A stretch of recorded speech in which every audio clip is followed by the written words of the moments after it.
రాజీనామా నేను మంచి స్పీకర్ ఫార్మాట్లో ఇచ్చేసిన.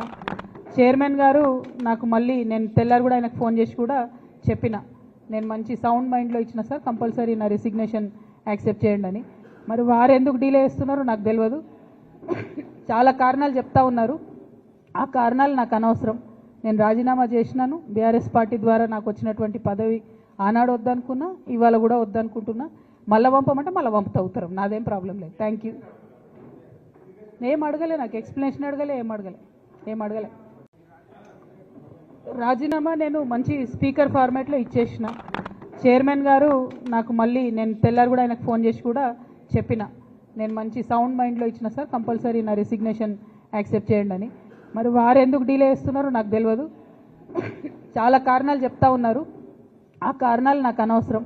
నేను రాజీనామా చేసినాను. బీఆర్ఎస్ పార్టీ ద్వారా నాకు వచ్చినటువంటి పదవి ఆనాడు వద్దనుకున్నా, ఇవాళ కూడా వద్దనుకుంటున్నా. మళ్ళీ పంపమంటే మళ్ళీ పంపుతా ఉత్తరం, నాదేం ప్రాబ్లం లేదు. Thank you. ఏం అడగలే, నాకు ఎక్స్ప్లెనేషన్ అడగలే, ఏం అడగలే. రాజీనామా నేను మంచి స్పీకర్ ఫార్మాట్లో ఇచ్చేసిన. చైర్మన్ గారు నాకు మళ్ళీ నేను తెల్లారు కూడా ఆయనకు ఫోన్ చేసి కూడా చెప్పిన, నేను మంచి సౌండ్ మైండ్లో ఇచ్చిన సార్, కంపల్సరీ నా రెసిగ్నేషన్ యాక్సెప్ట్ చేయండి అని. మరి వారు ఎందుకు డిలే చేస్తున్నారో నాకు తెలియదు.